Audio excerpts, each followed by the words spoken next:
প্ৰতিবাদ কৰি আছোঁ, কিন্তু আজি পৰ্যন্ত এই চৰকাৰখনে আমাৰ প্ৰতিবাদক কোনো দৃষ্টিগোচৰ দিয়া নাই। 2015 চনত সমাজ কল্যাণ সঞ্চালক কুলচন্দ্ৰ কলিতা ডাঙৰীয়া ছাৰে এটা অসম চৰকাৰলৈ প্ৰপ'জেল দিছিলে যে কৰ্মীৰ দৰমহা 15,000 হ'ব লাগে আৰু সহায়িকা 10,000 হ'ব লাগে, কিন্তু আজিৰ তাৰিখলৈকে সেই প্ৰপ'জেল হৈয়ে থাকিলে এই চৰকাৰখনে গৃহীত নকৰিলে।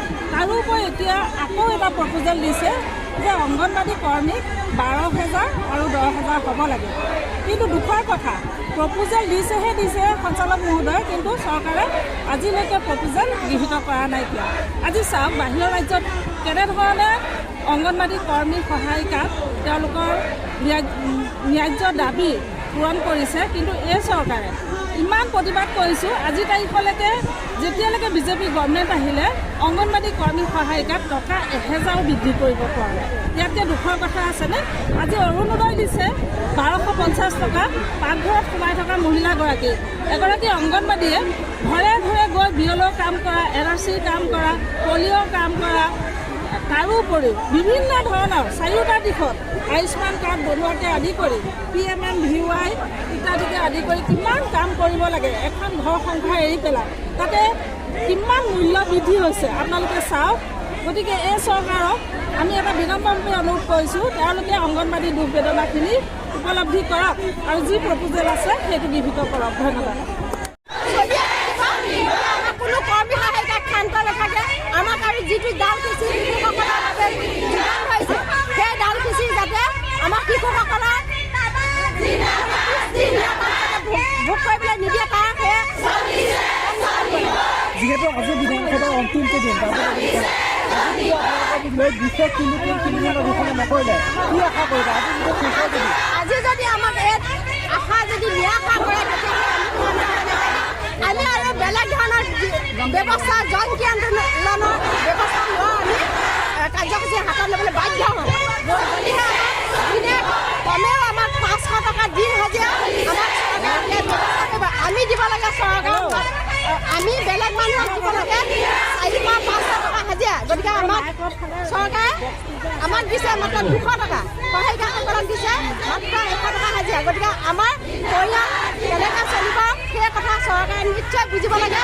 তেখেতসকলৰ যিটো পৰিবাৰ আছে তেখেতসকলে এটা লিপষ্টিকৰ ডাঙৰ আমাৰ 4,500 তেখেতৰ পত্নীসকলে নপঢ়ে 4,500 তেখেতসকলৰ হয়তো 10,000 টকা লিপষ্টিকৰ কচমেটিকৰ যিখিনি বস্তু তেখেতসকলে পঢ়ে।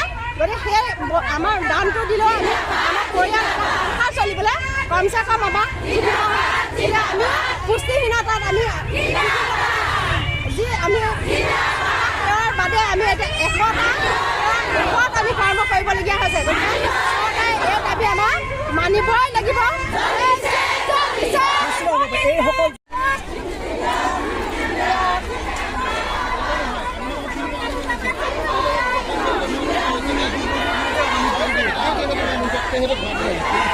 আজি অসম অংগনবাড়ী কৰ্মী সহায়িকা সকলোৱে গোট খাইছে স্বচ্ছলত।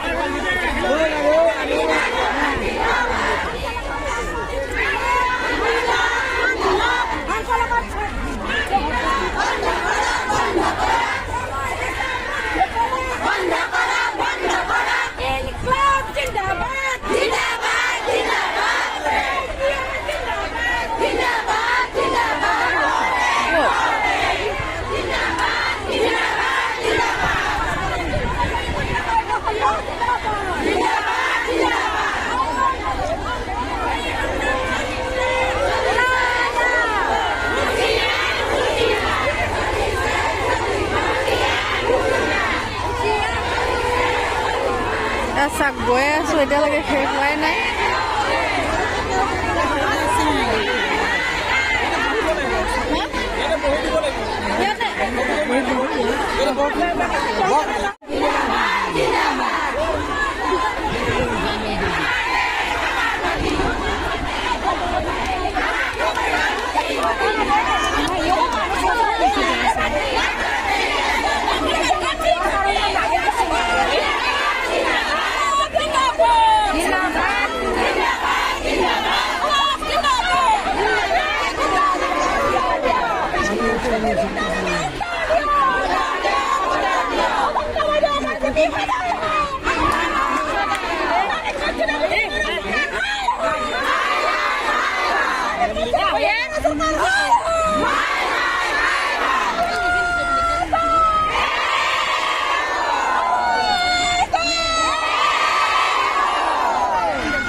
হয় দাবি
আমি জনাইছোঁ